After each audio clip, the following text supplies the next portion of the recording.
Bonsoir. Certains l'ont considéré comme un complot contre l'État du Cameroun.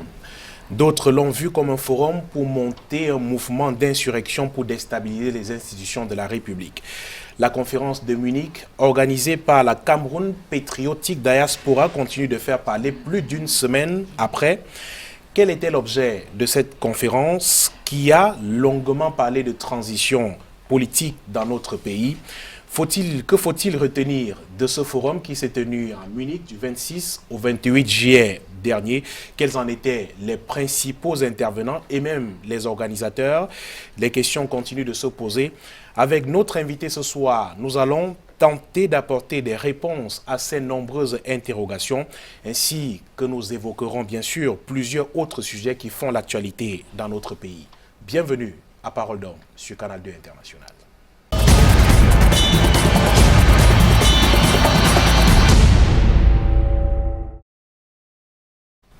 L'invité de Parole d'Homme ce soir s'appelle Edith Kawala. Bonsoir et bienvenue. Bonsoir, bonsoir à tous les téléspectatrices et téléspectateurs. Je vous présente d'un trait, très succinctement. Vous êtes né le 28 février 1965 au Nigeria. Connu comme chef d'entreprise et femme politique, ce sont vos deux casquettes. Vous êtes à la tête d'un cabinet dénommé Stratégie, créé en 1995. Et vous vous engagez en politique au sein du Social Democratic Front, parti dans lequel vous êtes élu au conseil municipal de Douala-Premier. Vous démissionnez du SDF en 2010 pour devenir présidente du CPP, le Cameroun People's Party, en avril 2011 précisément, à la suite d'une élection succédant à Samuel Titafon. On en reparlera tout à l'heure, fondateur du parti en 1991. Et en octobre 2011, vous êtes candidate à l'élection présidentielle au Cameroun. En 2011, toujours, vous avez été reconnue comme l'une des 7 femmes entrepreneurs influentes d'Afrique par la Banque mondiale. En 2011, vous êtes également comptée parmi les 150 femmes qui font bouger le monde d'après l'hebdomadaire Newsweek, un hebdomadaire américain. On va s'arrêter là, Edith Kawala. Ok, très bien, on peut s'arrêter là. Voilà, on va s'arrêter là très rapidement, mais on va compléter un tout petit peu. Et pour compléter, rappelez simplement à nos téléspectateurs que vous êtes originaire de la région du nord-ouest Cameroun. Et du sud-ouest. Et du sud-ouest. Sud-ouest de ma mère, nord-ouest de mon père. De votre père. Et votre père, justement, John Salomon Wala, fut avant sa mort directeur de cabinet de John Goufoncha et de Salomon Tandemouna. C'est bien ça? Oui, oui, oui. Il fut directeur de cabinet de ces deux vice-présidents-là, bien avant sa mort. Il a eu une longue carrière après ça, oui. Mais je suis effectivement, ce moment dans notre histoire est particulièrement important pour moi parce que nous sommes de ces anglophones qui quittent Boya en 72 pour venir à Yaoundé pour consolider la réunification. Donc c'est à la fois pénible et inquiétant qu'aujourd'hui que cette réunification est, on doit le dire, un échec et qu'on se retrouve aujourd'hui dans la situation de crise grave dans laquelle nous sommes. Vous parlez de Yaoundé tout à l'heure, vos études primaires, vous les faites justement à l'école américaine de Yaoundé, avant de vous envoler pour la Côte d'Ivoire et les États-Unis, où vous poursuivez votre cursus secondaire et académique. Oui, oui. Oui, je commence à l'école américaine de Yaoundé, ASOY, comme on appelle, American School of Yaoundé, qui est encore là, qui est juste en face de l'EMIA à Yaoundé. Et mon père devient un fonctionnaire international pour le Cameroun dans le secteur maritime et il part avec sa famille en Côte d'Ivoire. Donc ma famille a vécu 10 ans en Côte d'Ivoire. Et donc j'ai fait toutes mes études secondaires à Bouaké.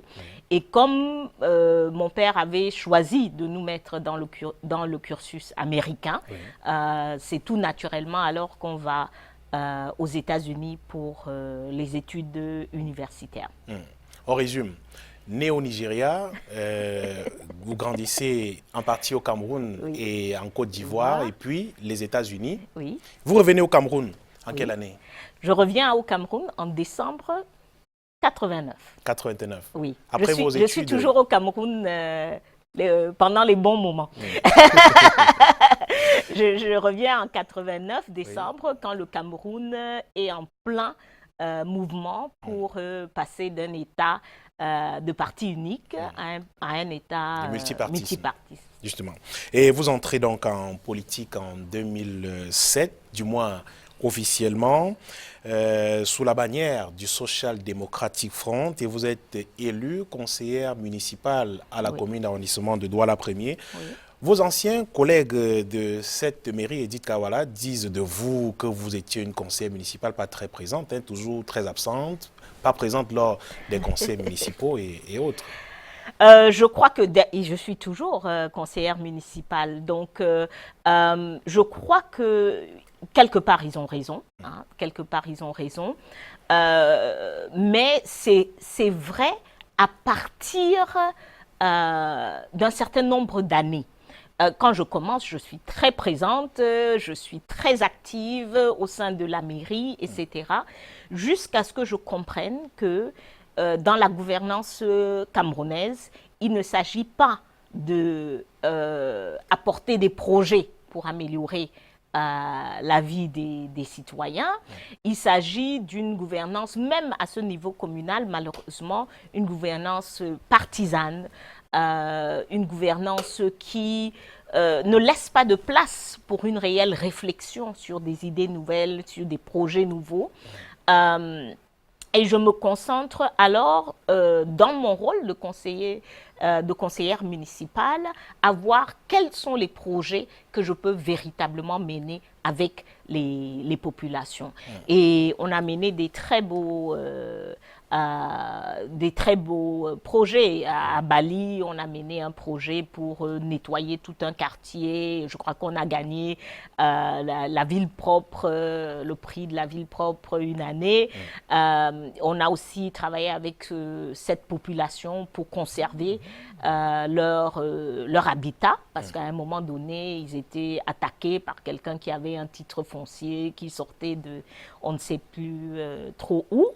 Le projet du marché Sandaga, qui a été mené avec les femmes du marché Sandaga, est mené pendant que je suis conseillère municipale. Je réussis à amener ces femmes, elles sont venues au conseil municipal en tant que mes invitées pour assister au conseil. On mène des projets de quartier à Bessengue, etc.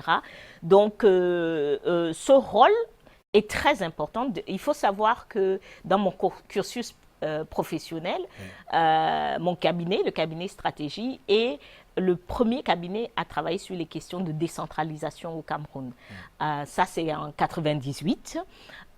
Donc, la gestion locale, la gestion communale, c'est quelque chose qui me tient très à cœur. Ma toute première campagne en 2007, où nous étions le Douala Winning Team. C'est comme ça qu'on entre avec brio sur la scène politique. Jusqu'aujourd'hui, je trouve que c'est un des plus beaux programmes politiques que nous avions fait pour la ville de Douala Premier, qui malheureusement n'intéressait personne. Après tout ce que vous venez de citer justement, tous ces projets menés sous la bannière de la commune d'arrondissement de Douala Premier, vous abandonnez pratiquement parce qu'on ne vous voit plus du tout. On constate qu'il y a très peu de possibilités. Il y a très peu de marge de manœuvre. De quelle adversité s'agit-il exactement? D'abord, le premier problème pour les communes dans leur ensemble, hein, il y a des problèmes structurels.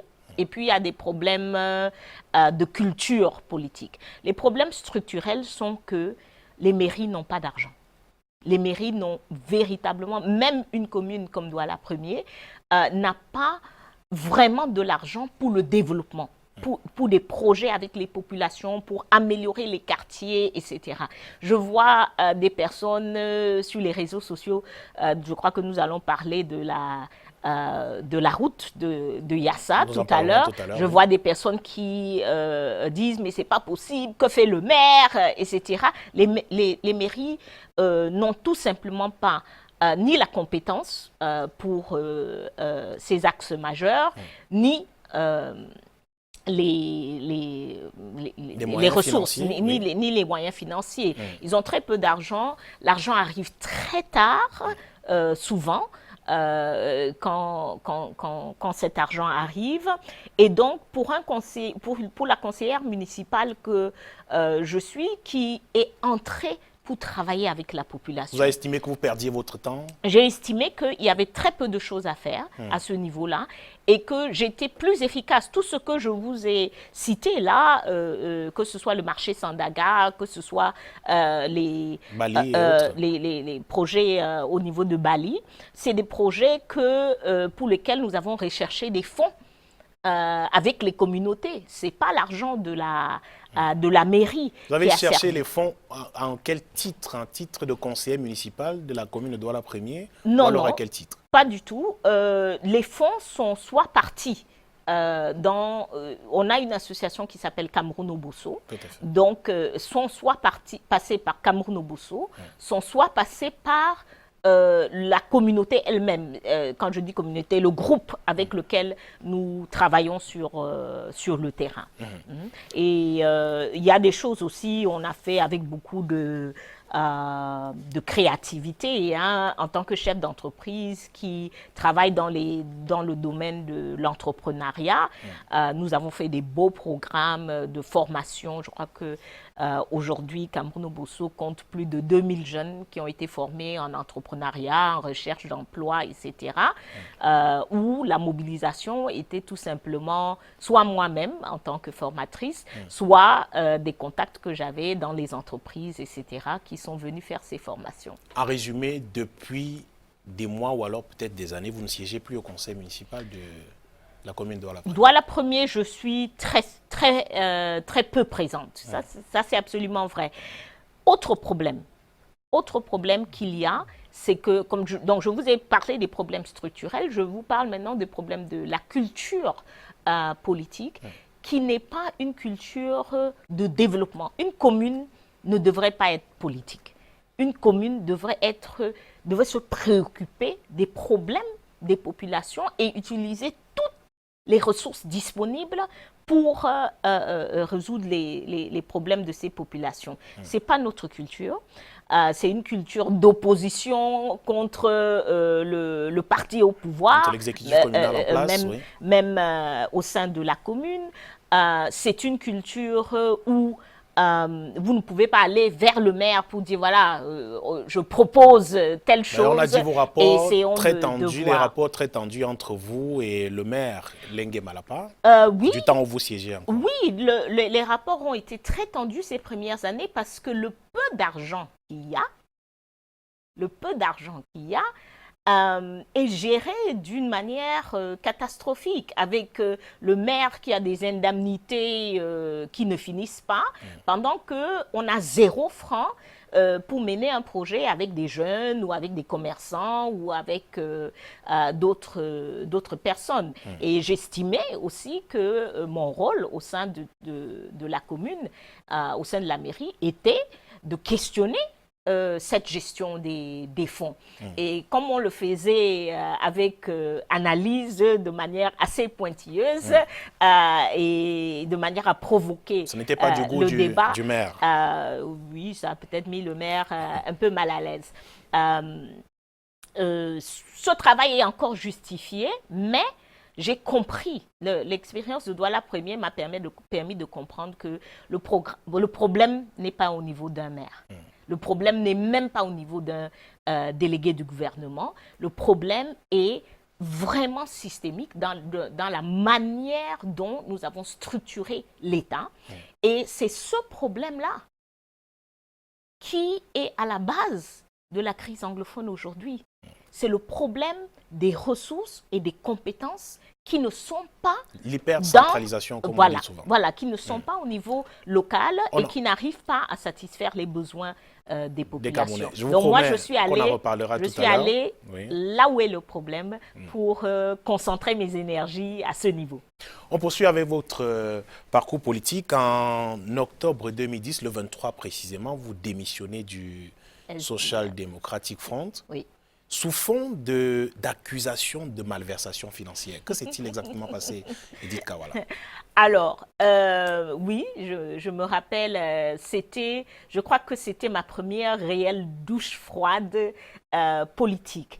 Parce que je démissionne, je vous ai parlé tout à l'heure de la campagne Douala Winning Team, qui était une très belle campagne pour ceux qui ont vécu cette époque. Je crois qu'on a beaucoup changé la manière dont les campagnes se menaient au Cameroun, malgré le fait que c'était une campagne locale. Et une des choses qu'on a fait, c'était la première fois qu'on a levé des fonds auprès des populations. C'était les gens qui donnaient 10 000, 20 000, 100 000, etc. Et nous avons levé des fonds qui étaient placés dans un compte dans lequel il y avait 3 signataires. C'était impossible de prendre l'argent, une seule personne de prendre l'argent de ce compte. La campagne a été bien gérée, les comptes ont été donné à l'ensemble, c'est une liste de 41 personnes pour Douala Premier. Tout le monde était satisfait. Fini, hein, ça c'est le mois de mars. Oui. Et puis, au moment où je démissionne, en avril, oui. en octobre, en octobre hein, bien des mois après, au moment où je démissionne, parce qu'il y a des individus au sein du SDF qui ne supportent pas que j'ai démissionné, vient cette histoire de détournement de fonds. Ça a aussi vite disparu. Ils m'ont accusé de détourner les fonds. Ils ont accusé que l'Union européenne avait donné, vraiment une histoire faramineuse que l'Union européenne à l'époque a démenti. J'ai produit les comptes aux journalistes, à la presse, etc. C'était une très belle leçon. C'était une très belle leçon politique. Oui. J'étais toute naïve en politique en ce moment-là. Et c'était le premier vrai coup bas que j'ai reçu. J'ai survécu. Et officiellement, pourquoi êtes-vous parti du SDF, du Social Democratic Front? Alors, le Social Democratic Front, moi, je suis entrée en politique pour changer le Cameroun. Mon objectif est clair. Je suis entrée, je suis chef d'entreprise. J'ai beaucoup d'autres choses à faire. N'importe quel politique vous dira que c'est beaucoup plus, comment on dit, rentable de rester à gérer ses affaires que d'entrer en politique. Un métier où il n'y a pas de... ça ne produit pas de l'argent, ça absorbe beaucoup d'argent et vous n'avez vraiment pas beaucoup de retours sur investissement, que ce soit de votre temps, de votre énergie, etc. Donc, je suis entrée en 2007 parce que je me suis dit, c'est pas possible. C'est pas possible que mon pays, le Cameroun, avec toutes les ressources que nous avons, nous sommes un pays béni, citer la ressource, nous en avons. Et je me suis dit, c'est pas possible que, avec tout ce que nous avons, on a 40% de la population qui vit avec moins de 2 dollars par jour, moins de 800 francs par jour à l'époque. C'est pas possible que, avec toutes les ressources que nous avons, un pays, 54 départements, chaque département est nommé après un cours d'eau et nous n'avons pas l'eau à boire. Nous n'avons pas l'électricité. Nous n'avons pas les fondamentaux. Et je me suis dit, il faut faire mieux et je suis capable d'apporter plus et mieux. J'entre au SDF alors en me disant, nous allons mener ce projet et je suis convaincue en entrant que il y a cette même volonté au sein du parti et que ce qui manque, c'est de la stratégie, c'est des compétences que moi j'ai et je suis prête à apporter. Oui. Alors, encore là, belle leçon politique, je suis entrée au SDF et je me suis rendu compte que c'est beaucoup plus compliqué, qu'il y avait une sorte d'inertie au sein du parti. Le parti était devenu trop lourd, trop administratif, faisait trop partie du système parce qu'il a des élus, il a des donc il y avait trop de pesanteurs pour apporter le changement que vous souhaitiez. Que je souhaitais et que quand j'entre en 2007, c'est bien avec 2011 en objectif. Je me dis, on va travailler pour vraiment apporter un changement en 2011. Je ne trouve pas cette dynamique-là et ça se concrétise quand le SDF en 2010 ne se décide pas en ce qui concerne les élections. Donc, dit littéralement, il y avait une communication du SDF qui disait « on ne va pas dire aux gens de s'inscrire ou de ne pas s'inscrire ». Alors, moi, j'estime que soit on prend une stratégie électorale et qu'on pense et qu'on fasse tout dans un très mauvais système électoral pour renverser le régime en place, auquel cas, il faut dire aux gens d'aller s'inscrire, il faut former les scrutateurs, il faut y aller avec une stratégie électorale dense. Soit on dit on ne part pas aux élections et on développe alors une stratégie de lutte non violente par des protestations, par des manifestations. Le SDF ne fait ni l'un ni l'autre.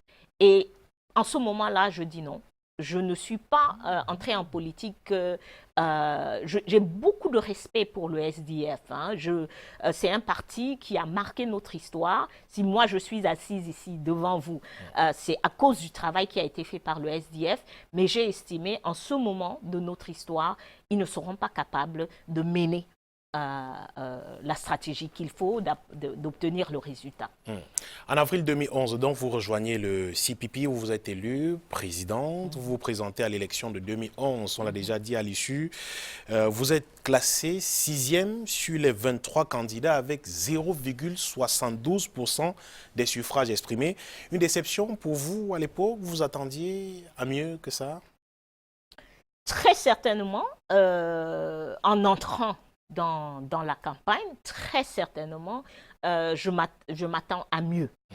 Je connais mal le système électoral, je connais mal le système politique globalement du Cameroun. Et je me dis, donc, parce qu'on mène une stratégie électorale, donc à partir de 2008, nous avions créé Cameroun Obuso, qui a travaillé pour inscrire les Camerounais, qui a mené des campagnes d'inscription, qui a mené des campagnes de sensibilisation, etc. etc. Donc, on fait vraiment de notre mieux. Je crois, en toute modestie, qu'on mène la campagne la plus spectaculaire que le Cameroun a vue depuis très très longtemps, sinon jamais. On est très loin de gagner. Heureusement pour moi, la veille de l'élection, je fais un meeting à Mokolo, et Lobi à Yaoundé. Pour vous dire le niveau de popularité qu'on avait, il a fallu 4 heures pour moi pour sortir de la voiture.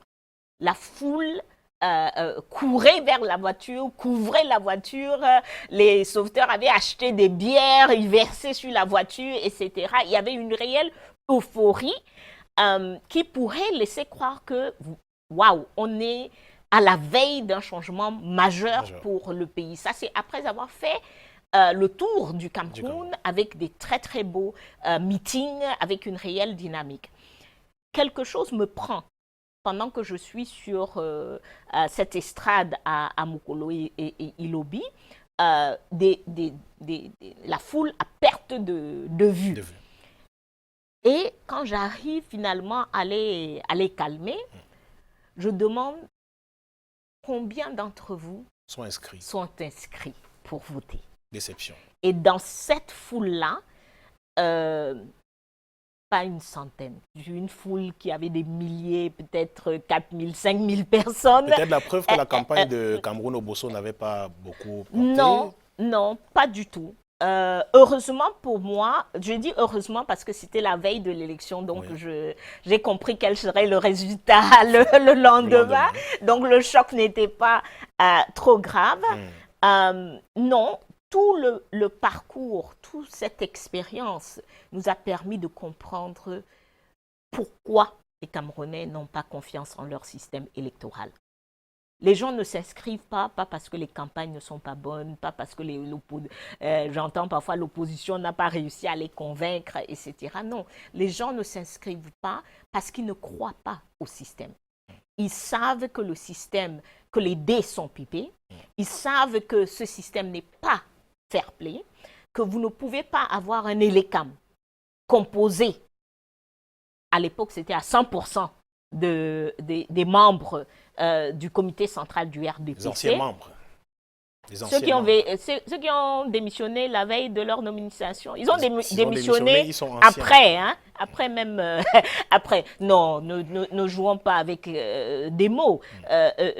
C'est des membres du RDPC qui gèrent ELECAM. C'est des membres du RDPC qui sont à la Cour constitutionnelle. Quand vous allez sur le terrain, même pour les inscriptions, vous avez des commissions mixtes qui partent pour les inscriptions. Donc, vous avez les partis qui compétissent, vous avez ELECAM, vous avez le sous-préfet, vous avez le RDPC, etc. Comme par hasard, eux, ils ont un budget. Hein. Ils ont un budget, ils peuvent se mouvoir, ils peuvent faire le transport d'un lieu à un autre. Vous, les partis politiques, vous n'avez rien. Donc, débrouillez-vous pendant la période d'inscription pour payer pour que vos membres dans les commissions puissent participer à la commission mixte. Les dés sont pipés sur toute la ligne. Nous avons revendiqué avant 2011, à partir de 2008, nous revendiquions les réformes du système électoral. Oui. ELECAM jouait un jeu où ils nous appellent au palais de congrès, là, vous êtes 300 dans la salle, eux, ils sont là sur l'estrade et ils vous disent, bon, nous, on venait pour des séances de travail avec des dossiers en se disant qu'on va discuter de chaque point, on va voir comment. Non, il n'y a aucune négociation. Eux, ils sont sur l'estrade, ils vous disent, maintenant, vous, les partis politiques, vous vous comportez mal, il faut faire ceci, il faut faire cela, etc., etc. Fin de la discussion. Donc, on a compris à quel point le système électoral était frauduleuse. Et puis, qu'est-ce qu'on n'a pas vécu comme fraude le jour des élections? Vous imaginez, moi, candidate, il y a une femme du RDPC à Bonabéry avec la complicité de ELECAM à l'époque qui a essayé de m'éjecter du bureau de vote. Hein? Elle a dit non, moi je ne veux pas de cette kawala ici, etc. Donc, toute la mentalité, c'est ça que les Camerounais rejettent et refusent. Restons sur votre parti, Edith Kawala. Comment se porte le CPP aujourd'hui? Le CPP se porte bien.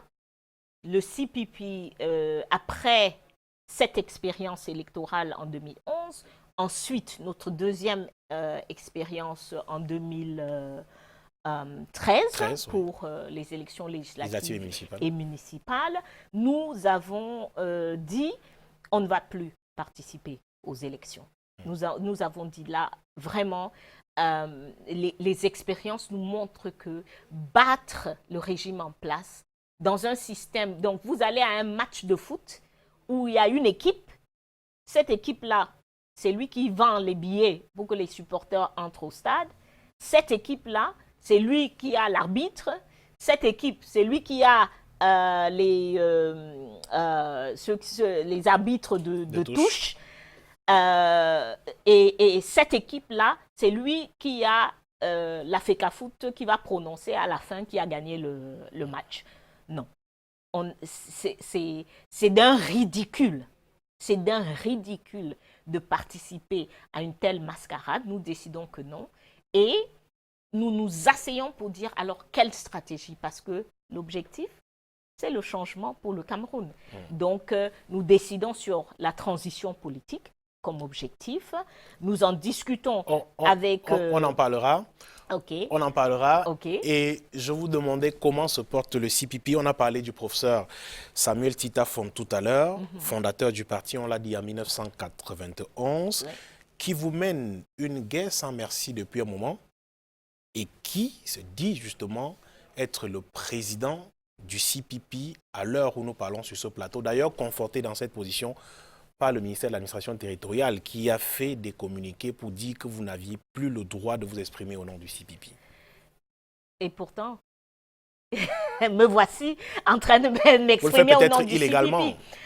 Non, pas du tout. Écoutez, le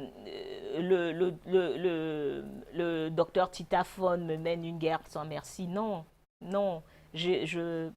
C'est à peine si je remarque s'il est là. On ne peut pas empêcher des personnes de se ridiculiser devant les yeux du monde. On ne peut pas. Donc, voilà. Imaginez, vous, M. Chipkio, que vous devez aller à l'extérieur et qu'on vous pose la question. Donc, dans votre pays, un ministre nomme les présidents des partis.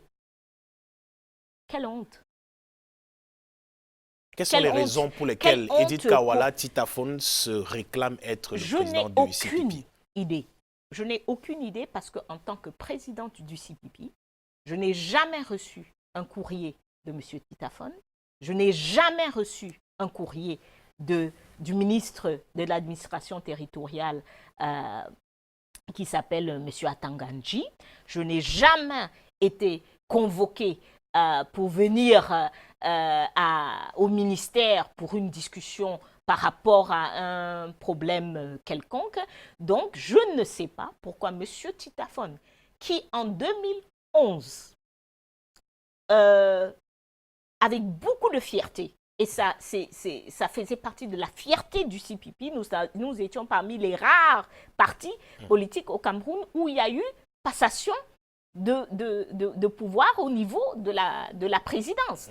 Donc, avec beaucoup de fierté, il fait la passation de pouvoir. Il est président d'honneur du parti. Il participe au congrès de 2014 qui me reconduit.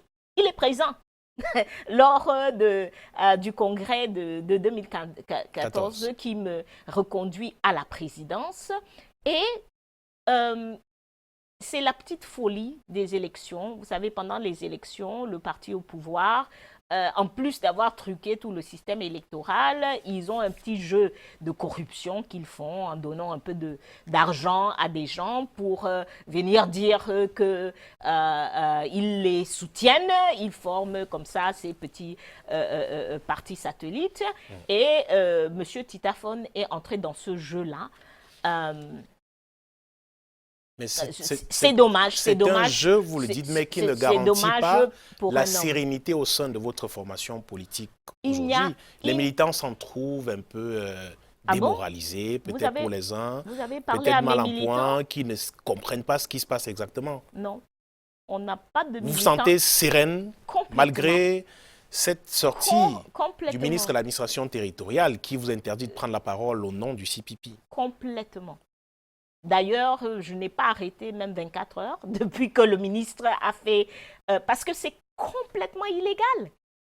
Il n'y a aucune loi, ni même une procédure administrative qui permet au ministre de faire ça. Donc, il peut se ridiculiser. Je n'en peux rien. Je suis désolée pour lui et pour moi parce qu'il est quand même ministre de mon pays. Hein, mais vraiment, aucune perturbation à notre niveau. Notre stratégie n'a pas changé. Nos équipes n'ont pas changé sur le terrain.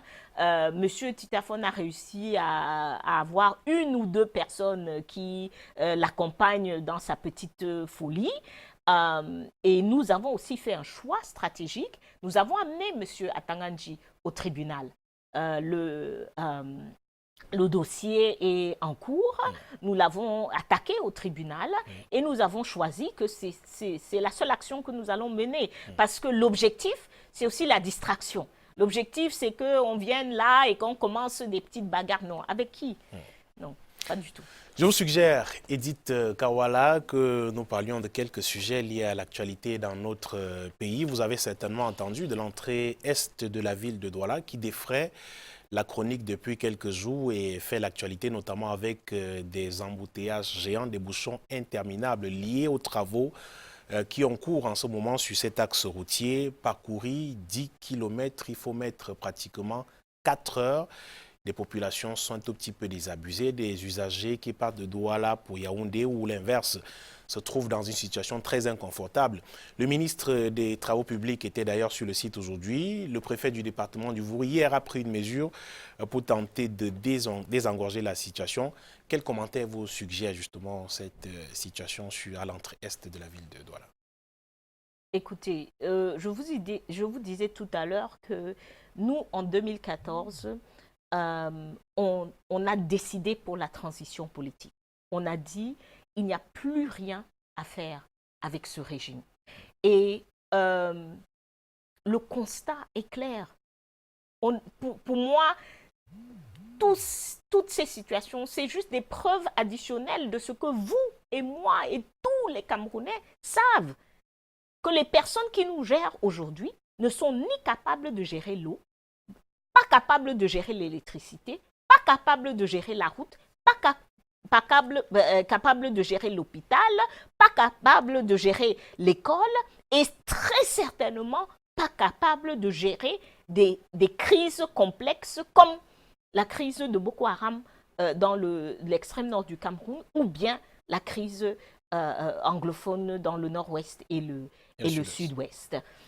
Donc le constat de l'échec, à partir du moment où vous savez que cette personne est incapable, il n'y a aucune surprise que tel résultat, puis l'autre résultat et puis l'autre résultat ne sont pas produites. Et ce que moi je voudrais dire aux Camerounais, nous sommes la génération qui va déterminer la survie ou non du Cameroun. Nous sommes la génération qui va déterminer parce que soit nous allons continuer dans ce que nous faisons là. Chaque jour, nous sommes dans un bateau qui est en train de couler. On a un capitaine. Il y a de l'eau paisible à gauche. Lui, il choisit d'aller à droite où les eaux sont turbulentes, etc. Donc, soit nous allons rester dans ce bateau à dire « Ouais, pourquoi il est en train d'aller à droite comme ça? Voilà, il ne voit pas que ça crée des vagues et que plus d'eau entre encore dans le bateau. Ah, regardez, il y a de l'eau qui entre par le nord. Ouh là là, maintenant il y en a qui entrent par l'est. Ouh là là, il y a... » Donc, on peut faire le choix. Et c'est ce que nous faisons. Malheureusement, M. Chipkio, c'est ce que vous faites sur vos plateaux tous les jours. Il y a, la route, la pénétrante est. Demain, ça serait le feu dans tel marché. Après-demain, ça va être les inondations dans l'autre quartier, etc. Donc, soit nous allons continuer à faire ça et couler dans le bateau, soit nous allons décider de prendre notre destin en main et de dire ce capitaine et son équipe, ce n'est pas les personnes qui devraient être en train de gérer ce bateau. Nous allons les prendre, nous allons les déposer calmement et nous allons réparer, orienter le bateau vers des eaux calmes, réparer le bateau et nous dire, OK, voilà comment on fait pour choisir des personnes qui peuvent conduire à bon port. Soit nous allons le faire, soit nous allons rester là à commenter chaque jour dans les médias, oh là là, oh mon Dieu, oh là là. Or que nous savons pertinemment, puisque nous vivons avec eux depuis 37 ans, nous savons qu'ils ne sont pas capables de faire mieux. On passe à un autre sujet, oui. Edith Kawala. On se demandait, jusqu'ici où ils étaient passés, des détenus, 244 au total sortis de la prison de Koningui il y a quelques jours à Yaoundé, accusés d'être justement des meneurs de cette mutinerie d'il y a quelques semaines, cette mutinerie qui a créé un imbroglio au sein de la prison centrale de Koningui à Yaoundé. Mais on les a retrouvés ce jour, 80 d'entre eux pratiquement, ceux des détenus justement qui se réclament de la crise dite anglophone et quelques détenus justement du mouvement pour la renaissance du Cameroun qui sont passés au tribunal accusés par certains anciens pontes du régime, notamment Ephraim Inoni, l'ancien Premier ministre, ou alors Hubin Olanguena-Ono et même Iya Mohamed, accusés justement par ces autres prisonniers-là de rébellion, tentative d'évasion et incendie au sein de la prison de Koningui. Qu'est-ce que ça vous suggère comme commentaire? Je ne sais pas à quoi le RDPC joue. Donc, apparemment, même quand on est en prison, emprisonné par son propre parti, on estime qu'il faut prendre parti. Je ne sais pas à quoi correspond. C'est tout à l'heure que j'ai appris qu'il y a cette plainte-là et je ne sais pas à quoi ça correspond. Mais ce que je voudrais dire de manière globale en ce qui concerne les prisons, ça a été débattu en long et en large toute la semaine dernière après ces crises aussi bien à Koningui que dans la prison de Buea.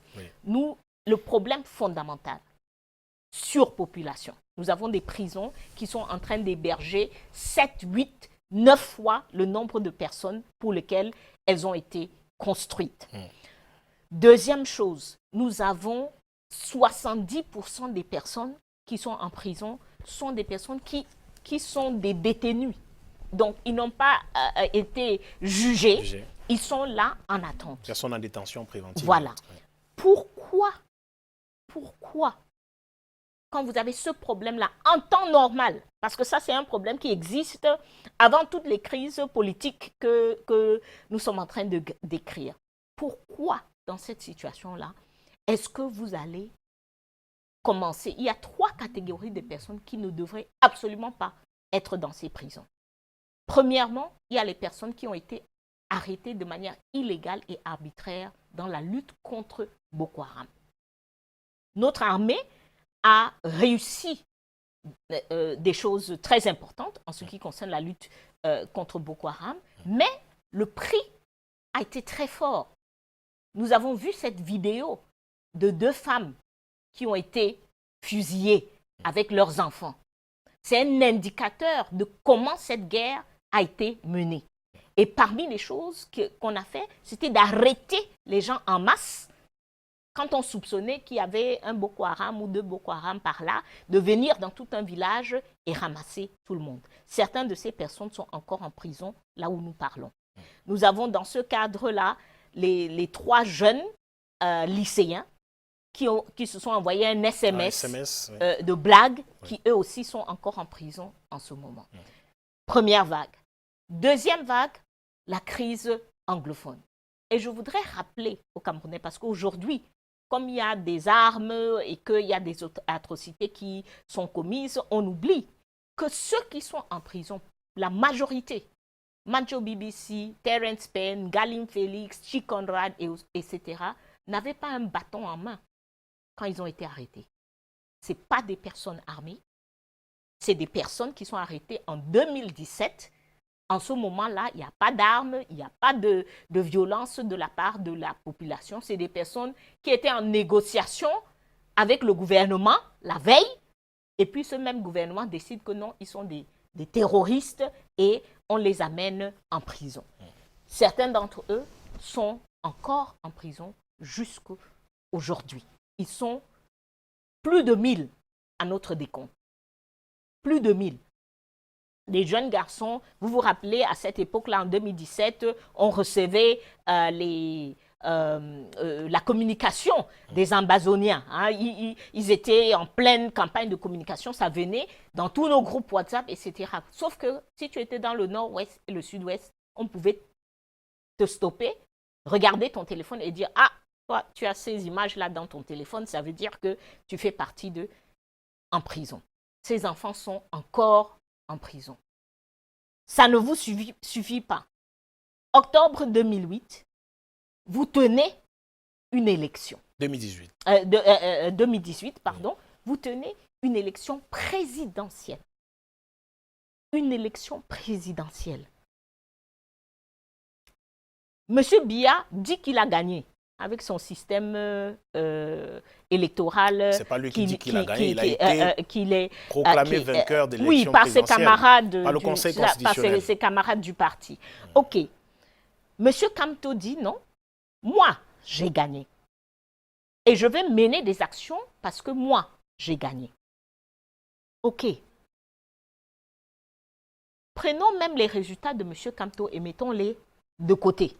Disons qu'on prend les résultats des camarades du RDPC, Conseil constitutionnel, comme vous dites. Ça veut dire que M. Kamto est en deuxième position.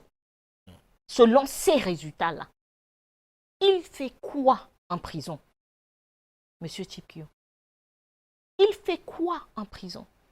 Il a organisé des manifestations et autres marches interdites à travers le pays. L'autorité administrative a interdit ces manifestations justement du mouvement pour la renaissance du Cameroun, les marches blanches et autres.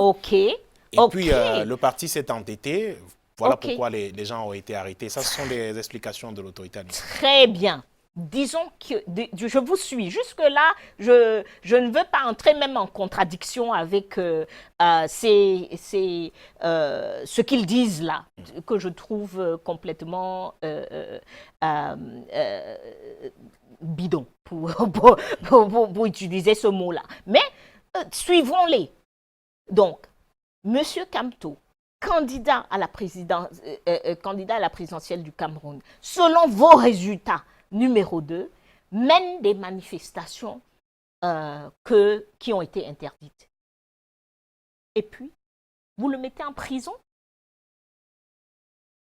Vous le mettez en prison? C'est quel pays, ça?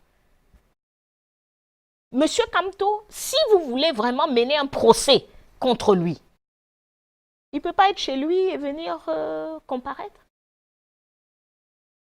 Ce même monsieur a été ministre dans cette république, et avocat de renommée internationale.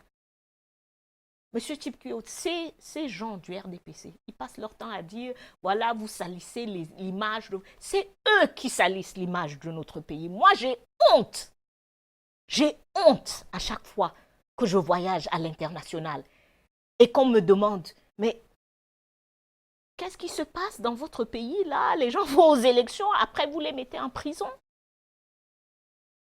Nous avons notre activiste de Douala, hein, Blaise Essama,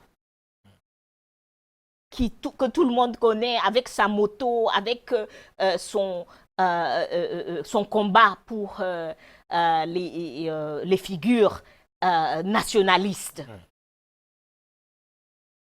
Vous le mettez en prison?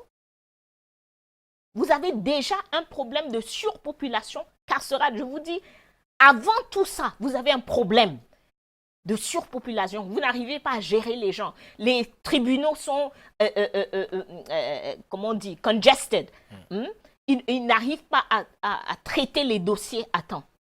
Et vous en rajoutez. Et vous en rajoutez. Et vous en rajoutez. Et puis, le jour où il y a un problème dans votre prison, le jour où vous dites mutinerie, etc., or que vous avez créé toutes les conditions pour... Est-ce que, Edith Kawala, au nom de ce que les prisons sont justement un peu saturées, congestionnées, comme vous l'avez dit tout à l'heure, on devrait laisser des gens faire n'importe quoi? Je prends le cas, par exemple, d'André Blaise Essama, que vous avez cité tout à l'heure. Il a été arrêté pour destruction de biens publics. Oui, il a été arrêté parce qu'il a détruit une statue. Le monument du général Leclerc. Voilà. Mais, comment est-ce qu'on en arrive là? Parce qu'il ne faut jamais prendre les problèmes par la fin, il faut les prendre par le début. André Blaise Essama, depuis des années, met sur la place publique le problème de cette représentation coloniale qui est dans notre espace 60 ans après les indépendances. Nous avons des figures coloniaux partout, des figures coloniales partout. Nous avons des rues qui sont nommées après des figures coloniales et nous n'avons pas des rues, nous n'avons pas des figures nommées après les nationalistes camerounais. Il n'a pas commencé par détruire les monuments. Il a commencé par mettre le débat sur la place publique. Pourquoi nos dirigeants ne saisissent pas ça? Parce que c'est une question importante. Ça fait d'ailleurs partie des questions qui, pour nous, entrent dans la transition politique. Quand nous disons dialogue national inclusif, il faut parler de l'histoire du Cameroun. Il faut se dire qu'on doit quitter cet État colonial et on doit bâtir un État camerounais. Et ça comprend la représentation. Et ce monsieur qu'on met en prison, encore une fois, pourquoi les gens veulent faire comme si on ne peut pas comparaître libre au Cameroun? Les gens que vous mettez en prison, c'est des gens qui posent un danger pour la société. C'est des gens qui, vous mettez dans les prisons quelqu'un qui est un meurtrier, quelqu'un qui est violent, quelqu'un qui pose un danger pour la société. Pourquoi ces personnes, pour des questions politiques, même si vous voulez les poursuivre, ce que j'estime ne pas être, je ne sais pas pourquoi vous êtes en train de les poursuivre, mais si vous voulez rester dans cette logique-là pour les poursuivre, pourquoi ils doivent être enfermés? Restons en prison, Edith Kawala, pour parler justement de cette mutinerie. Des prisonniers qui se réclament de la crise dite anglophone sont justement accusés d'être les meneurs de ces mouvements qu'il y a eu en prison il y a quelques jours, avec du feu qui a été mis à la prison dans certaines enceintes justement de l'espace carcéral et bien d'autres. Est-ce que pour des raisons justement de revendication de conditions de détention et de toute autre condition qui encadre justement cette détention-là, on devrait en arriver là? En vous écoutant tout à l'heure, on a l'impression que vous tentiez de trouver une excuse à ce qui s'est passé justement dans nos prisons il y a quelques jours. Je ne trouve pas d'excuse. Je suis les liens de causalité. Si on essaye de soigner un problème par ses effets, on ne va jamais soigner le problème. Il y a, personnellement, je suis contre la violence. Notre parti, CPP, nous sommes connus pour la non-violence. Mouvement Stand Up for Cameroun, non-violence. Donc, on est contre la violence, ça ne résout pas des problèmes. Est-ce qu'on n'aurait pas pu justement passer par des actions non violentes, la négociation et bien d'autres pour résoudre le problème? J'aurais discuté avec ces prisonniers et d'ailleurs il faut dire que leurs avocats ont cherché à aller voir le matin concerné et n'ont pas eu accès à eux. Donc, on aurait discuté avec eux, si moi je discutais avec eux, je les aurais dit, écoutez, revendiquez de manière non violente. Toutefois, qu'on ne s'accroche pas à leur violence, en oubliant la violence, c'est la violence qui a amené à cette situation. En 2017, l'État camerounais décide d'être violent vis-à-vis des citoyens qui sont justement en train de revendiquer de manière non violente. On les arrête, on les brutalise, on tire contre eux. Il faut jamais qu'on oublie ça, que l'État camerounais a tiré contre ces citoyens qui ne détenaient aucune arme en 2017. Et on les amène là, on viole leurs droits, tous ces prisonniers que j'ai cités tout à l'heure, que ce soit ceux qui ont été arrêtés dans l'extrême nord, que ce soit les anglophones, que ce soit le MRC et ses alliés, ils subissent une violation de leurs droits tous les jours. L'avocat du CPP fait partie du collectif qui est en train de défendre ces prisonniers-là.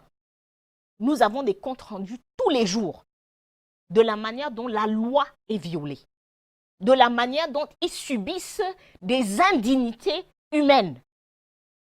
Parce que même quand on vous arrête, et surtout quand on arrête quelqu'un, pas parce qu'il a commis un meurtre ou bien parce qu'il a cassé quelque chose, mais qu'on l'arrête pour ses opinions politiques, on n'a pas le droit.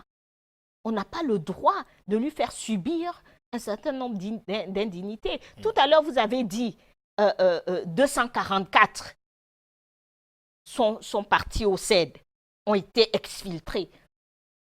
La loi camerounaise ne le permet pas, M. Tchipio. La loi camerounaise ne permet pas que vous preniez un citoyen camerounais, même s'il est un détenu, même s'il est un condamné, et que vous l'exfiltrez et que personne ne sache où il est.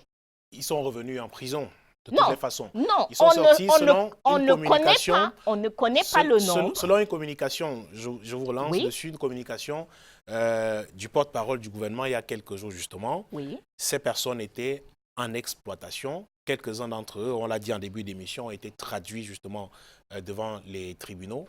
Et le reste, justement, des troupes sont retournées. Le reste est retourné en prison. Où est la liste? Pourquoi? Qu'est-ce que ça veut dire? Vous voyez comment...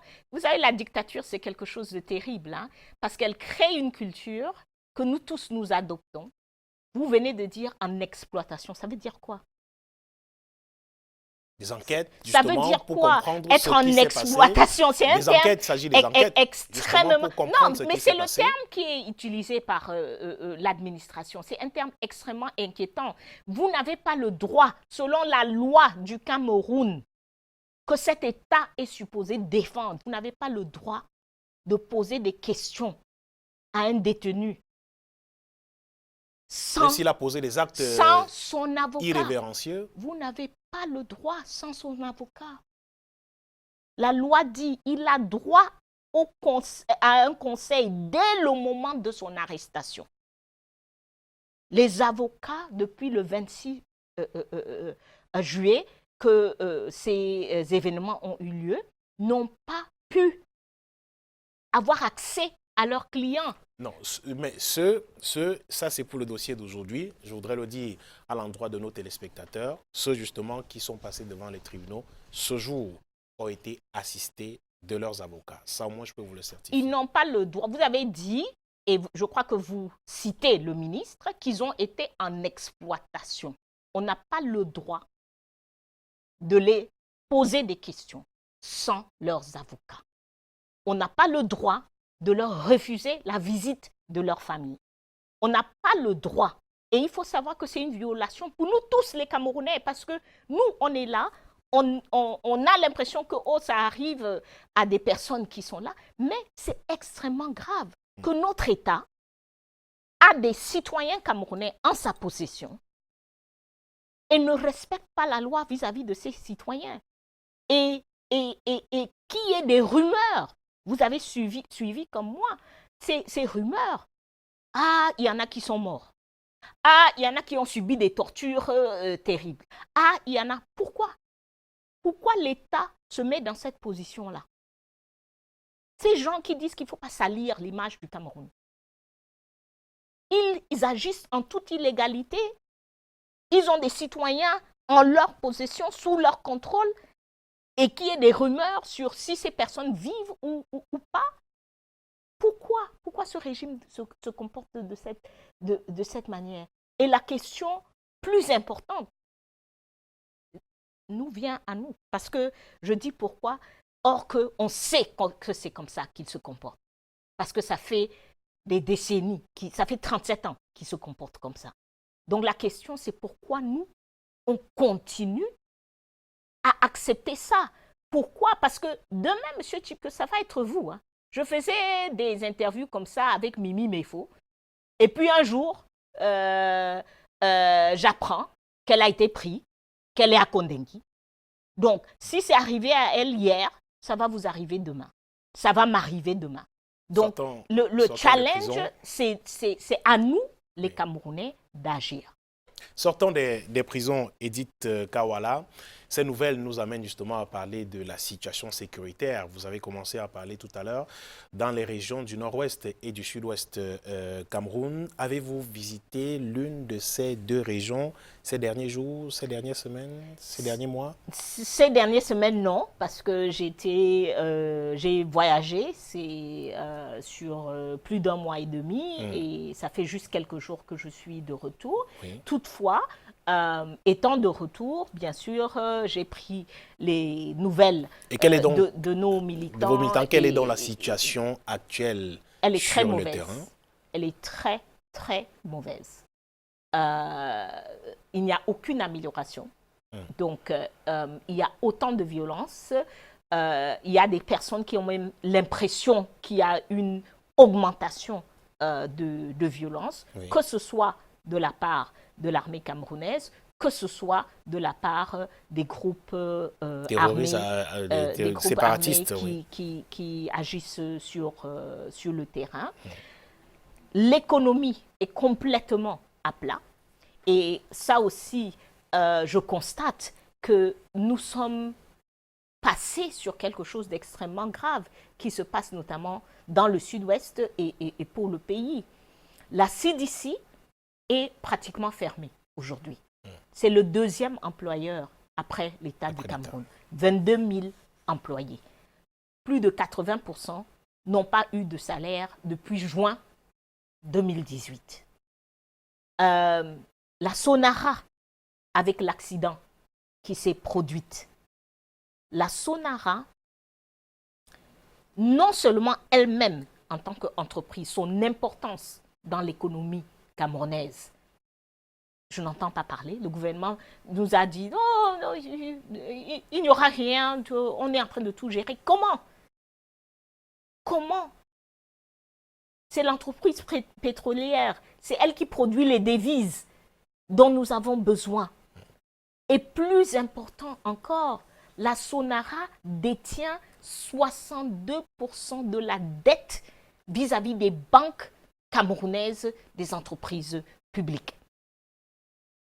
Il y a aujourd'hui, on est en situation de risque grave parce qu'il y a au moins 3 banques dont la dette que détient la Sonara est d'une importance telle que ça peut compromettre le fonctionnement de la banque. Et il y a 2 autres qui sont en situation dangereuse.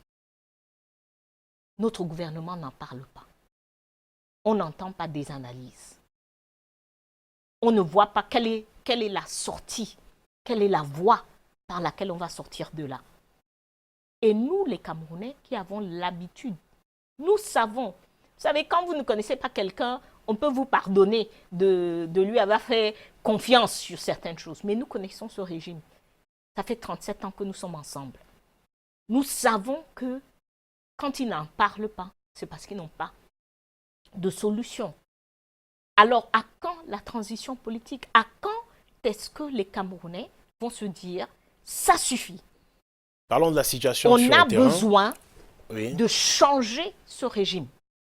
On ne peut pas continuer à les regarder couler le bateau et en train de décrire comment le bateau est en train de se couler. On a besoin de changer le régime. On a besoin d'entrer dans un dialogue national inclusif qui comprend d'ailleurs un audit sur les finances de notre nation. Et on a besoin d'avoir une transition de 18 mois, 24 mois, qui nous sort de là et qui nous permet de remettre les compteurs à zéro, qui nous permet de réécrire une constitution qui donne trop de pouvoir à M. Biya, qui nous permet d'équilibrer les pouvoirs. Parce qu'aujourd'hui, si on avait un gouvernement, avec un régime, avec des pouvoirs équilibrés, c'est que même si l'exécutif est en train de commettre des fautes, il y aura les judiciaires pour commencer une enquête, il y aura le législatif pour exiger une enquête. Monsieur Chipkio, vous vous rappelez, vous me parlez du nord-ouest et du sud-ouest, en parlant des gens qui salissent l'image du Cameroun. Le Parlement européen a déjà discuté du nord-ouest et du sud-ouest du Cameroun. Le Parlement américain en a déjà discuté. Que faut-il répondre à des étrangers qui vous demandent pourquoi votre Parlement n'a pas encore parlé? Vous avez 2000 personnes mortes. Vous avez 530 000 personnes qui sont des personnes internes déplacées. Vous avez 50 000 réfugiés dans le pays voisin. Pourquoi ce n'est pas discuté au sein de votre Parlement? C'est à ces gens-là que vous voulez qu'on continue à confier notre avenir? Les Camerounais doivent se rendre compte. On nous a habitués à une gestion catastrophique, mais on doit se rendre compte que ça ne va plus. On n'aura pas d'issue avec ces personnes. Et au sujet de la situation dans ces régions du nord-ouest et du sud-ouest, Edith Kawala, vous avez lâché le mot tout à l'heure, dialogue. Et pourtant, ce ne sont pas ces initiatives de dialogue-là qui manquent. On se souvient justement de l'initiative du cardinal Toumi, de la All Anglophone General Conference, qui a été annoncée plusieurs fois, de nombreuses conférences tenues d'ailleurs, même ici à Douala, mais qui n'a pas prospéré jusqu'ici. Le Premier ministre, il y a encore quelques temps, était sur le terrain dans le nord-ouest et le sud-ouest, et a annoncé, et parlait au nom du président de la République, qu'un dialogue devait se tenir. On a cru voir des prémices en Suisse, quelques mois plus tard, avec des concertations qui ont été faites. Mais depuis lors, c'est silence radio. Qu'est-ce qui se passe? Selon vous, qu'est-ce qui bloque? Il n'y a pas de mystère. Il n'y a aucun mystère, c'est pas compliqué. Le gouvernement du Cameroun, le régime Biya, ne veut pas dialoguer. S'il veut dialoguer, il commence demain matin. S'il décide de dialoguer, il commence demain matin. En faisant quoi, par exemple? Par exemple, je ne sais pas le nombre exact de kilomètres qu'il y a entre Etoudi et Kondengui, mais je sais que ce n'est pas beaucoup. Pourquoi Paul Biya et Sisikou Ayou Tabé, jusqu'aujourd'hui, ne se sont pas parlé? L'un est sous la garde de l'autre. Sisikou Ayou Tabé a déjà fait des communications, a déjà déclaré qu'il est prêt à parler. Pourquoi M. Biya, s'il ne veut pas visiter la prison parce que c'est trop sale pour lui, pourquoi il ne fait pas venir au palais pour qu'il discute? Ce serait le début de la discussion. Ok, disons que ça c'est trop... À quel titre Sisikou Ayou Tabé doit-il discuter avec le président de la République? Il doit discuter avec le président parce qu'aujourd'hui, il y a des Camerounais qui sont tués par des armes et ces armes-là sont détenues par deux extrêmes.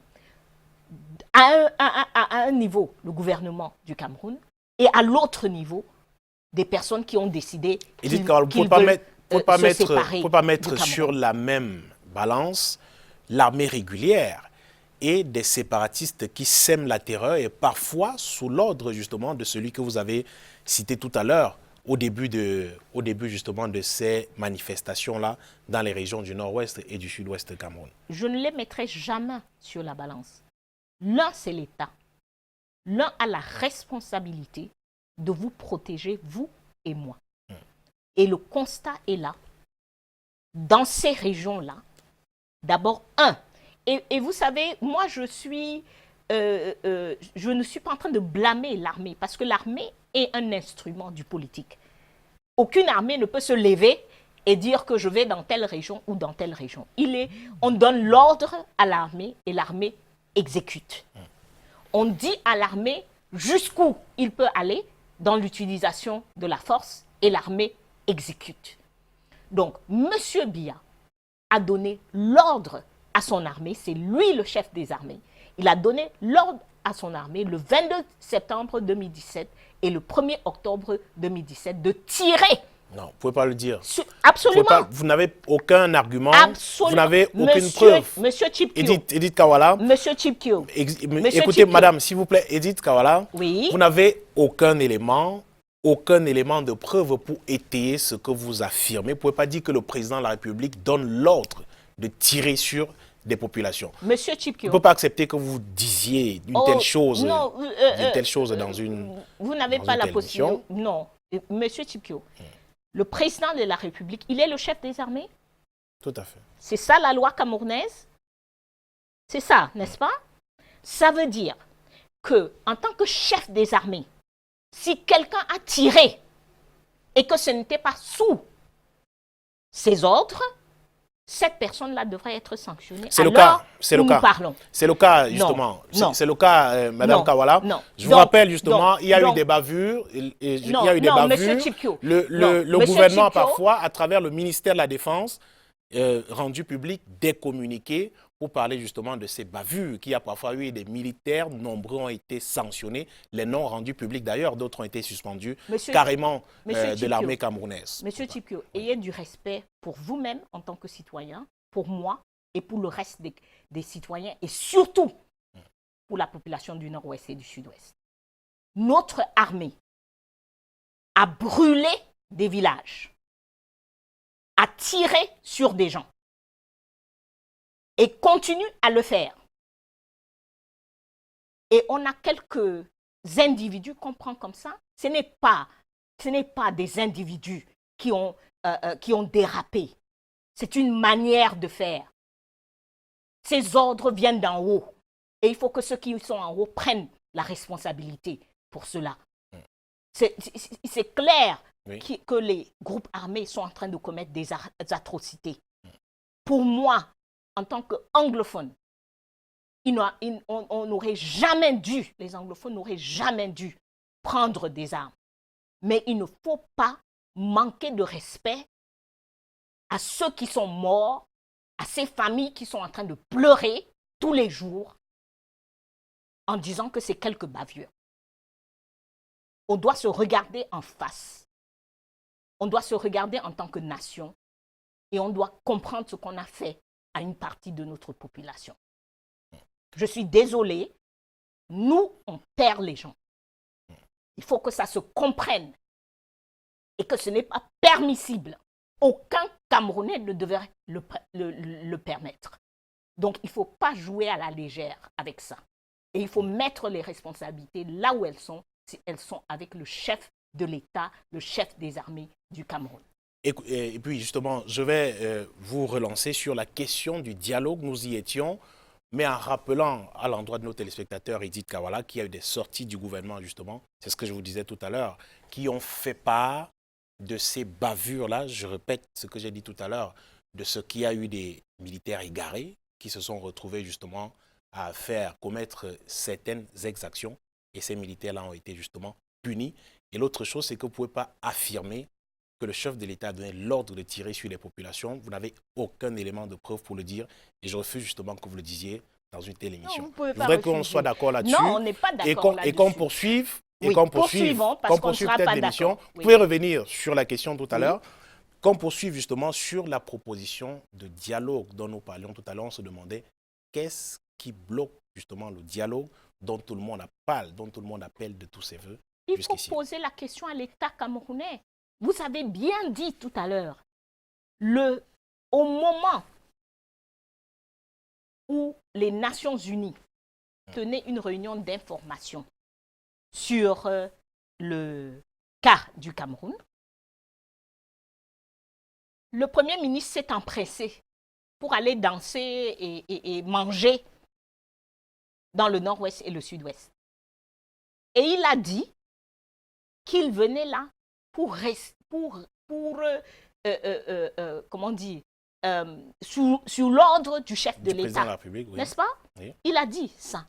Et que le dialogue allait commencer immédiatement. C'était au mois de mai. Nous sommes au mois d'août. Où est le dialogue? Ils attendent quelqu'un d'autre? C'est quelqu'un d'autre qui doit initier ce dialogue? L'État du Cameroun ne veut pas dialoguer. Nous sommes dans une situation où l'État du Cameroun a laissé, parce qu'il faut bien toujours avoir la chronologie de cette crise.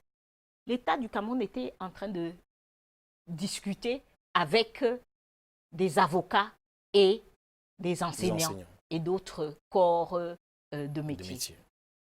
Ils les ont ramassés pour aller les mettre en prison. Ils ont coupé Internet à toute une population parce que la population faisait la protestation non violente. Parce que les ghost towns, les marches, etc., c'est des protestations non violentes. Ils l'ont fait, cet État l'a fait, en sachant très bien qu'il y avait des groupes beaucoup plus radicaux. Des groupes sécessionnistes ont toujours existé dans la société camerounaise depuis les indépendances. Ils ont toujours été là. Et qu'est-ce que l'État a fait?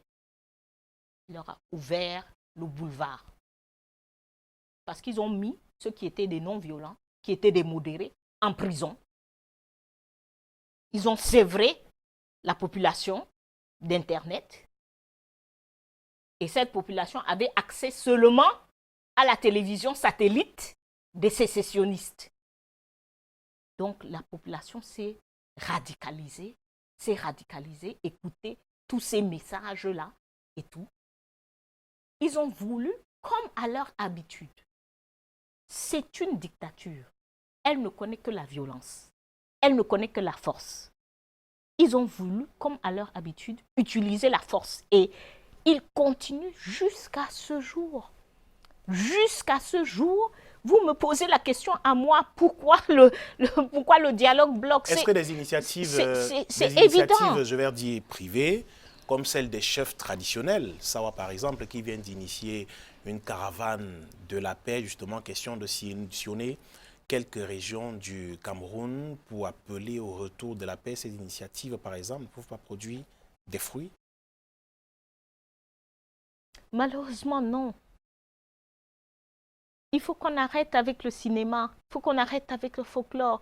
Est-ce que vous estimez que les anglophones qui ont commencé en posant un problème d'éducation, un problème de système juridique qui n'était pas respecté, un problème d'identité qui n'était pas respecté. Des réponses ont été apportées. Hein? Est-ce que vous Quelques estimez... réponses ont été apportées à ces revendications-là. Non, quelques réponses, mais toujours de saupoudrage. Toujours quelques éléments ici en haut, or que le problème de fond demeure. Et vous estimez qu'après qu'on ait brûlé les villages de ces gens, après que ces gens sont devenus des sans-abri, que c'est parce que les chefs vont faire une tournée que ça va résoudre le problème? Soyons sérieux. Soyons sérieux. Ces problèmes, j'entends le gouvernement dire « back to school ». Le gouvernement veut que les gens retournent à l'école. Initiative pour le retour à l'école. Initiative portée également par des organisations de la société civile et autres. Pensez qu'elle peut justement porter des fruits, une telle initiative, le retour à l'école en septembre prochain? C'est normal que le gouvernement, c'est normal que la société civile, que nous autres demandons à l'État qu'on veut que les enfants retournent à l'école. Ça, c'est normal. Ce qui n'est pas normal, c'est le fait que le gouverneur est en train de sillonner le nord-ouest et le sud-ouest, se balader pour parler avec des parents, pour dire qu'il faut que les enfants retournent à l'école. Qu'est-ce qu'il faut pour que les enfants retournent à l'école? Il faut la sécurité. Il faut la sécurité. Il faut un cessez-le-feu. Le cessez-le-feu, c'est entre les personnes qui sont en train de tirer. Donc, si le gouvernement ne discute pas avec ceux qui sont en train de tirer, on risque de ne pas avoir de cessez-le-feu. Il faut les conditions matérielles pour que les enfants puissent aller à l'école, n'est-ce pas? Des écoles ont été brûlées. Des écoles ont été saccagées. Le gouvernement n'est pas en train de parler de comment est-ce que les conditions matérielles seront mis en place. On a des enfants qui sont hors cursus scolaire depuis 3 ans. Le gouvernement ne s'est pas assis avec les syndicats. C'est les syndicats d'enseignants avec qui il était en train de discuter. C'est lui qui a interrompu la discussion en mettant tout le monde en prison. La chose logique serait de repartir vers ces syndicats d'enseignants parce qu'on doit garantir leur sécurité. On doit déterminer avec eux exactement comment est-ce qu'on va rattraper ces 3 ans. Comment ça va se passer logistiquement. Donc, le gouvernement reste et il chante back to school comme nous autres. Et il ne pose pas des actes concrets. Je voudrais, Edith Kawala, que nous parlions très rapidement. On me signale qu'il nous reste plus que 5 minutes pour la fin de cette émission, que nous parlions très rapidement de ce forum de Munich, le 3e du genre, organisé par la Cameroun Patriotic Diaspora du 26 au 28 juillet dernier. Vous y avez pris part activement. D'ailleurs, vous étiez l'une des principales intervenantes. C'était quoi l'objet de cette conférence qui s'est tenue en Allemagne? La conférence de Munich avait pour objectif de, analyser la situation au Cameroun, permettre à différents acteurs que nous sommes de partager les informations. Elle avait aussi pour objectif de nous permettre de trouver les points communs, ce sur quoi nous sommes tous d'accord pour les sorties de toutes ces différentes crises dont nous venons de parler au Cameroun. Nous avons conclu, sur la crise anglophone. Ça, c'est ce qu'on peut retenir justement de cette conférence. Ce qu'on peut retenir, très rapidement, s'il vous plaît. La crise anglophone, la nécessité pour le gouvernement d'initier les discussions pour le cessez-le-feu. Parce que tant que les gens sont en train de tirer, on ne peut trouver aucune solution à quoi que ce soit. 2, la nécessité pour le gouvernement de libérer les prisonniers politiques. Je vous ai cité les différentes catégories de prisonniers politiques tout à l'heure. On veut une décrispation de la situation dans le pays, on veut une baisse des tensions. Ça ne va pas se passer tant que ces personnes sont en prison. Il faut les libérer. Et troisièmement, nous nous sommes accordés que la meilleure solution ultime pour le Cameroun, c'est la transition politique. C'est le départ du régime. Le régime doit partir. C'est le dialogue national inclusif mené pas par ce gouvernement, parce qu'il n'est pas capable de le faire, mais par un gouvernement de transition. 3, la réforme des institutions à l'issue du dialogue national. Et 4, des élections. Voilà le processus sur lequel ces organisations se sont dit, voici la voie de sortie pour le Cameroun et voici la voie sur laquelle nous allons travailler ensemble. Et que répondez-vous à cette vidéo polémique à la suite justement de cette conférence de Munich, une vidéo où on aperçoit Maître Alice Combes, avec qui vous étiez justement parler d'une collecte de fonds qui serait en cours, une collecte de fonds pour faire quoi? Certains ont fait le lien effectivement justement en disant que vous organisez justement une insurrection. Vous êtes en train de mettre sur pied un mouvement d'insurrection pour le Cameroun. De quoi s'agit-il? Je voudrais être clair. Le Stand Up for Cameroun, nous sommes clairs sur ça depuis 2014, nous le disons. Pour nous, le peuple camerounais doit prendre ses responsabilités et, de manière non violente, mettre fin à ce régime.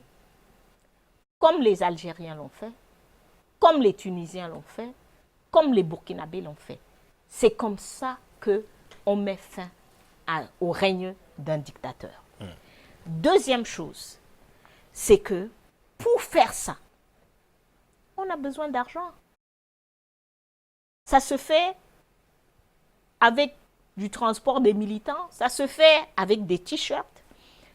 Les premiers actes de protestation, c'est les vendredis en noir que nous faisons tous les vendredis. Quels sont devenus justement ces vendredis en noir? Avez-vous le sentiment que les populations vous suivent justement dans ce concept? Alors, nous avons besoin de collecter un peu d'argent pour donner les t-shirts noirs à toutes les populations qui sont intéressées par les vendredis en noir.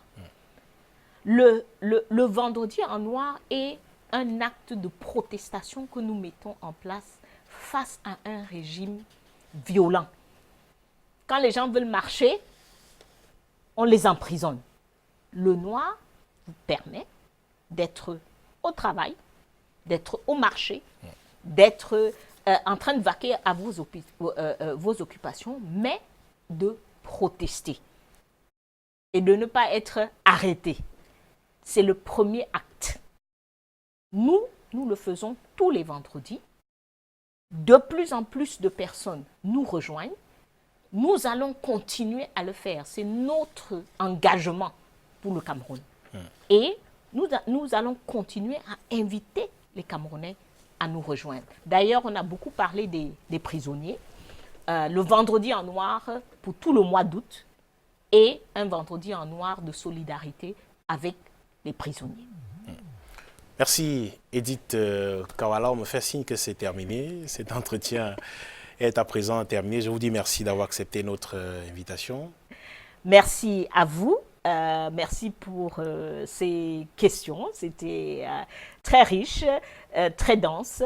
Et merci surtout aux téléspectateurs et téléspectatrices.